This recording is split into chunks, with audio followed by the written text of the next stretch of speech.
Arestado sa Caloocan ang tatlong lalaking sangkot sa pamamaril. Ang krimen, nag-ugat daw sa paninitsit.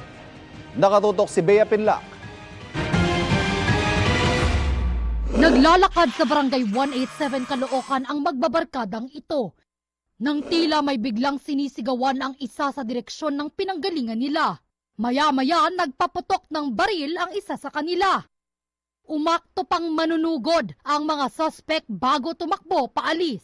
Palingon po kami kasi sinitsitan po kami. Lugar po namin to kaya akala namin walang mga ano sa amin. Pagtakbo po namin dito na po yung huling putok habang nakikipagbatuhan po kami sa kanila. Lasing yung ating mga suspects. Nagkaroon ng verbal tussle at bigla-biglang naglabas ng kanyang baril itong suspect natin. At pinaputukan ang grupo ng ating mga biktima.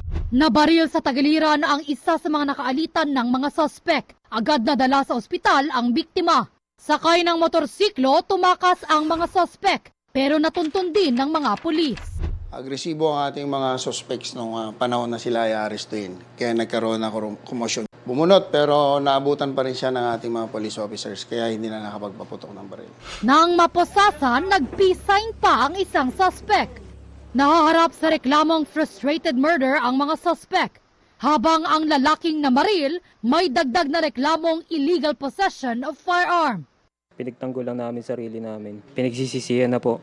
Humihingi po ng pasensya sa mga nangyari. Para sa GMA Integrated News, Bea Pinlac, nakatutok 24 oras.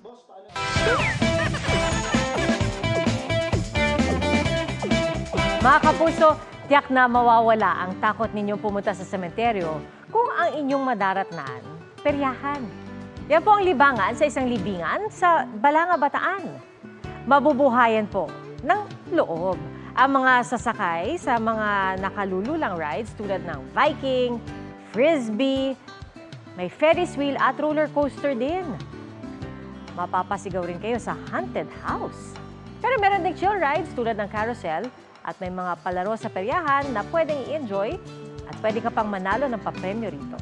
Kapag nagutom, pwedeng bumili sa mga stall ng pagkain at inumin. At diretso ng araw roon ang ilang naglilinis ng mga nicho at yung mga bumisita sa mga yumaong mahal sa buhay para sa undas. Mga kapuso, mataas ang posibilidad na maging bagyo ang low pressure area na binabantayan ng Pag-asa. Nasa labas po ito ng Philippine Area of Responsibility sa layong 1,450 kilometers east of southeastern Luzon. Posible po yung pumasok sa PAR ngayong araw o bukas. At ang trough o extension nito nagpapaulan sa Aurora, Quezon, Bicol Region, Palawan, Northern Samar, Zamboanga Peninsula, Barm, Soc-Sargen at Metro Manila. Bate po sa datos ng Metro Weather, magiging maulan bukas na umaga sa ilang bahagi ng Central Luzon, Calabarzon, Mimaropa Region at Bicol Region. Uulanin din simula tanghali ang ilang bahagi ng Metro Manila. Halos buong Visayas at Mindanao naman ang uulanin sa hapon.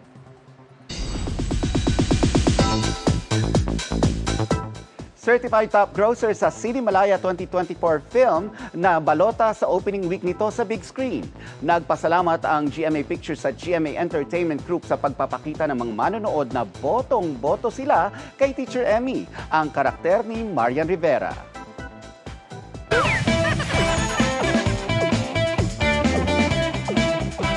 Partner, ang anik-anik face, aba, it's real at trending ngayon. Pero hindi lang yan palawit sa mga bag, ha? Ang mahal ng anik-anik na yan, ha? Ang iba ay sinabit din sa Christmas tree. Yan ang pampagood vibes, si Katrina Son. Iba't ibang kulay, disenyo at laki.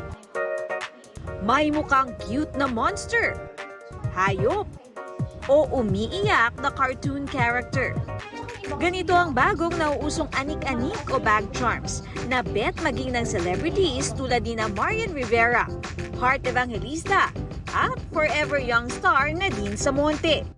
Masaya lang po. Gustong-gusto ko po. Pangkuan lang ba sa bag ba? Yun parang maganda tingnan ba? Para may style. Feeling young. Although senior na tayo. So, happy lang. Happy life. Enjoy.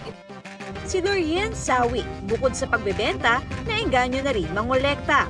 Sobrang nahihil po yung inner child ko talaga na okay, nabigyan ako ng pagkakataon na magkaroon ng ganito.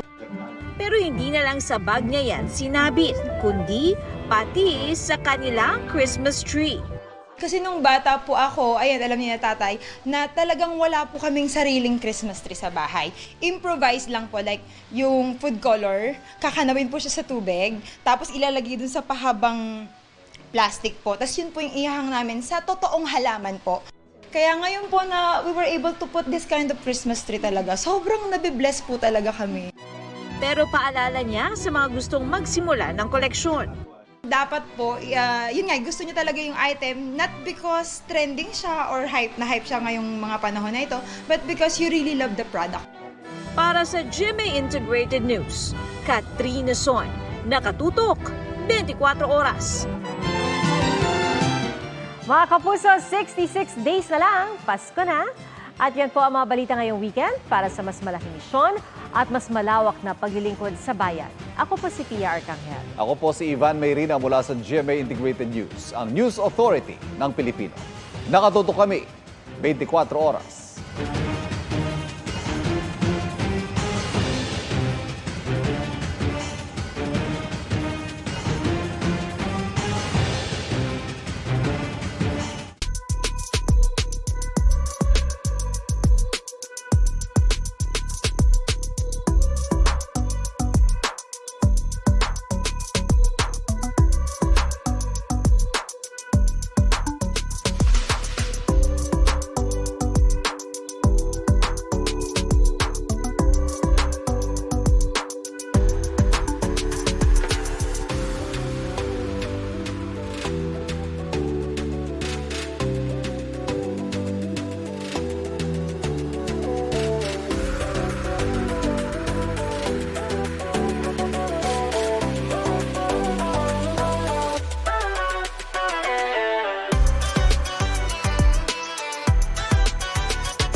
Mga kapuso, patuloy na tumutok sa mga balita. Mag-subscribe sa GMA Integrated News sa YouTube.